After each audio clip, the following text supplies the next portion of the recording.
Let's get into our next discussion now. U.S. President Donald Trump and North Korean leader Kim Jong-un have touched down in Singapore, setting the stage for a landmark summit aimed at ending North Korea's nuclear program and averting a possible nuclear escalation. Absolutely. Now, their highly anticipated meeting, which will be held on Tuesday, will mark the first time a North Korean leader has ever met a sitting U.S. president. North Korean state media had confirmed that Kim Jong-un would discuss denuclearization with Trump at their Singapore summit, to the excitement of Singaporeans that history could be made on their soil. Just months ago, both leaders were at loggerheads, trading insults and threats over Pyongyang's nuclear missile program. President Trump and Kim Jong-un might be set to make history and end decades of hostility between the U.S. and North Korea if all negotiations pull through. Indeed. We have with us in the studio TVC News' senior researcher Cyril Abaku. Thank you for joining us. Good morning. A one-time shot at peace. That is what President Trump is calling it, and the world is saying is true. And we hope what will go down tomorrow. Yes, and we hope that the shot will be a very strong one, whose impact will last for as long as it is desired to last. As a matter of fact, if the mood in Singapore is anything to go by, 2,500 journalists have already been registered for the summit. Singaporeans are happy that, look, let this history be made on our soil. On our soil. You find that there are suspicions that the North Korean presidential fleet is aging because it was built by the Soviets. But Kim didn't mind. A Chinese Air China commercial aircraft, went to North Korea to pick him up. So that, and then again, his journey to Singapore is his longest ever since taking power in 2011. So much appears to be going into it. You found that even Donald Trump, of course, he wasn't really so eager to go to the G7 summit, in Quebec, Canada. But you saw that he even left Canada in a hurry. He wanted to go to Singapore. And again, he has tweeted that there's a lot of excitement in the air. We want to share in it, but excitement is not something palpable. So we want to break it down. What exactly? In fact, he said he preferred the unscripted Singapore meeting to the G7 summit. But even before we get into the issues around it, why Singapore? Out of all the places that the summit could have held, why Singapore? Oh, well, it could be anywhere. Singapore has if you look at many Asian countries, Singapore is one that has a fairly stable relationship with the West. And so, in a way, it's some kind of home for Kim Jong-un. And then the U.S. has nothing to lose meeting there. So it's fairly neutral soil. Okay. And again, the government has already spent $11 million preparing for this, for the summit. So there's a willingness on the part of the government of Singapore, and then they've been able to create an ambience that conduces to peace. So I think it's worth it. But more importantly, when the North Koreans say they are looking for a permanent and durable mechanism for peace, that is something very, very striking. Again, the U.S. has talked about complete denuclearization, which the North Korean leader has also signed on to. But Trump, said some minutes ago that, this could take years. Yes. So I'm personally concerned about how this is going to be worked out. Because the fact is that in the past few months, Kim Jong-un has enjoyed unprecedented global attention? Image makeover, exactly. People are now looking at, what is even in this guy? Let's get to meet him. You saw when he took journalists down to North Korea to destroy the nuclear test site, and then they began to hold all kinds of artistic exhibitions, and the media has been there covering all of those things. That's a normal. That's going to get him sufficient mileage. But the key issue, what has led to all of this, is the fact that there is an intention to denuclearize, and then there should actually be a fulfillment of that intention to denuclearize. Okay. If the process lasts for another 2 years, for another 3 years, you know that fast. Already China has eased controls. Sanctions on North Korea are beginning to ease from the Chinese end. The president of Russia, Vladimir Putin, is planning to go to Pyongyang. Even Syria's al-Bashar is saying he wants to go to. So you can imagine. We shouldn't let the North Korean issue become a rallying point for for another distraction. The key issue is, and America must spell out the shortest time possible they want it to happen, so that we don't elongate it for unnecessarily, and then we don't create a situation where it lasts for about 3 years, sanctions are eased, he has got a lot of publicity mileage, and then things go awry, and then and it becomes a lose-lose or a win-lose. Okay, so let me come in. Let me just come in here. First off, analysts are already saying that take it or leave it, head or tail, is already victory for Kim Jong-un, for him to be able to get the president of the free nation, Donald Trump, to Singapore to even want to talk in the first place. Now, you talked about his intention to want to denuclearize, but some are arguing that it seems these things are playing out the way Kim wants them to play out, because earlier in the year he announced that he was done. He had concluded the harnessing of nuclear weapons in his country, that it was time for him to integrate, to promote the economy of his country, then to build international ties. So with all this happening at this time, many are just saying that it just remains to be seen the little step at least he would be able to make, not that he would be willing to just want to denuclearize all of a sudden. Well, the fact is that the mechanisms, as a matter of fact, the world was shocked when Donald Trump agreed that he was going to meet Kim Jong-un. There are mechanisms for doing these things. America is not the world's nuclear regulator. You have the International Atomic Energy Agency, yes, which Mohammed El-Baradei used to run before, excuse me. And you know that even when America had issues with Iran during the time of Ahmadinejad, it was the IAEA that constantly sent in inspectors to go to Iran. That's one step.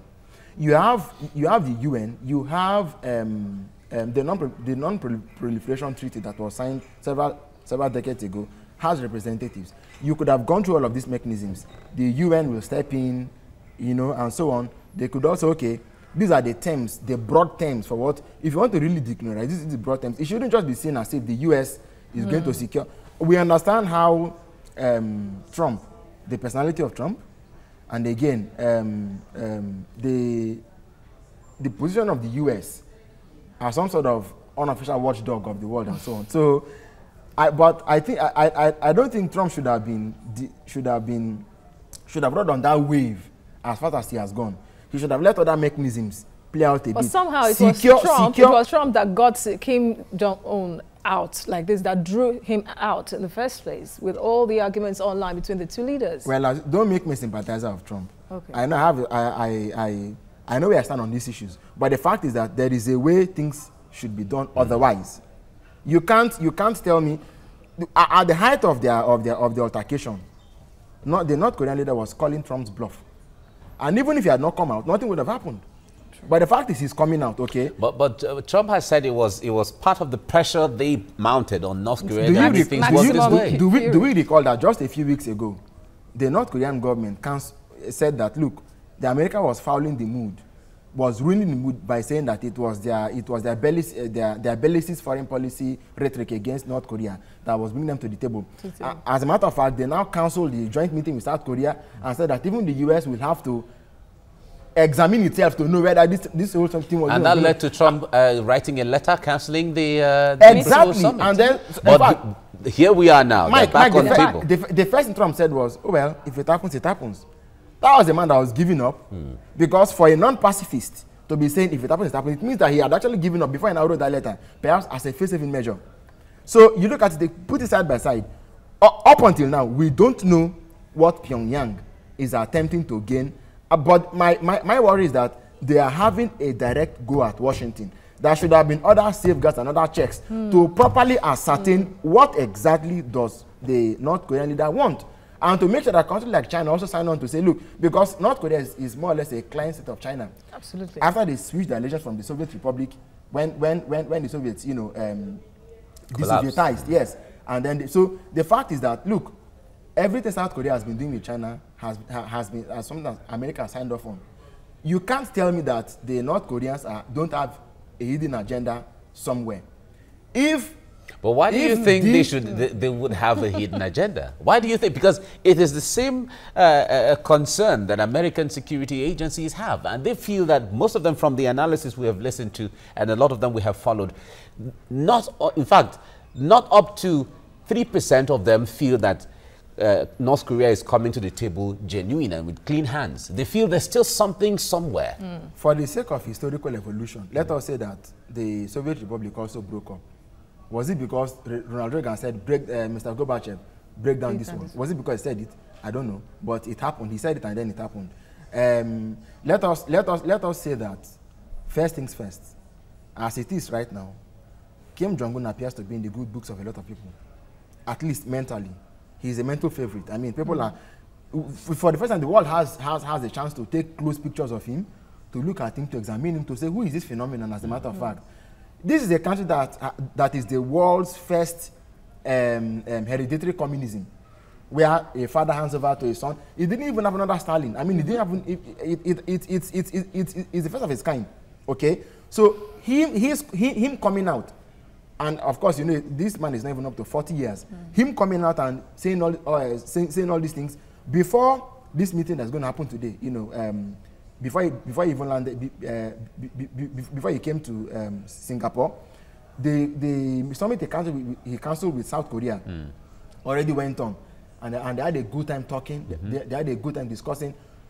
America will have its own agenda. The South Koreans have their own agenda. As a matter of fact, Mike, the South Korean president is a North Korean, actually, whose parents escaped from the North to the South. And his aunt, his mother's sister, is still in the North. He's still in the North. They don't know whether she's really alive. And that's how families have been divided between the two countries. Yes, anyway. So now, the South Korea has its own priority. The North has its own agenda. America has its own interest. And then China also is also looking at things with a very keen eye. But it seems, in order to milk. Okay, yeah, Cyril, let me come. It seems that North Korea has a lot to benefit, or even otherwise, in this summit. So much, really, because it's the one talking about broadening its economic base, and then apart from that, so that it can ease the sanctions from the likes of US, China, and other countries that have been sanctioning it for quite a while now. One thing that we must not forget is that the US must not acquiesce. Should North Korea ask for incremental denuclearization, it should not happen. You know, if that happens, then you're going to lose because you destroy 10 warheads, then the chicken's out. By then, you'd have already eased sanctions. Look at even Iran. As at the time that the deal was signed with Iran, countries and people that were saying this deal is not so perfect, this deal, today, because of the way Trump has moved out of the plan, they are saying, why don't you just allow it? So it won't be so easy getting everybody back on the table again. Yes, again. So what must not happen is they must not let the North Koreans denuclearize piecemeal. It must happen within the time frame. The Secretary of State, Mike Pompeo, has already said that they will not accept that kind of no, they wouldn't. Look, as a committee of nations, okay, as part of the world's family, who really should be happy seeing a nation like North Korea suffer? You know, the poverty, the torture, the lack of human rights. Well, incidentally, human rights doesn't seem to be part of this discussion to be looked at. And that, for me, I think is Mr. Trump's own way of handling things, because the US should have put that as a strong item on the agenda. But unfortunately, I mean, look at Trump was saying that Russia... It doesn't seem like President Trump is going to that meeting with any checklist of anything he Some wants. days ago, he said that Russia should be brought back to the back to the G8. Something G8. That all his allies are saying, what are you talking about now? I don't know what he's going to say with, to Mr. Kim. It's unclear. So even policymakers have to wait until after he would have said what he wants to say there. They will now have to make sense out of it. Isolationism as practiced Cyril by President Trump. Thank you so much.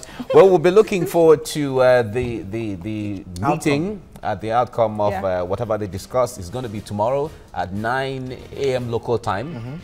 So the whole world will be waiting to see how things play out. One shot at exactly. What the President Trump has said. Well, in the first few minutes, I will know whether he has good intentions or not. And if there is no good intention, I am going to walk out. Powers, to know. Well, we'll wait to see. And he has also promised to invite Kim to Washington if things play out well.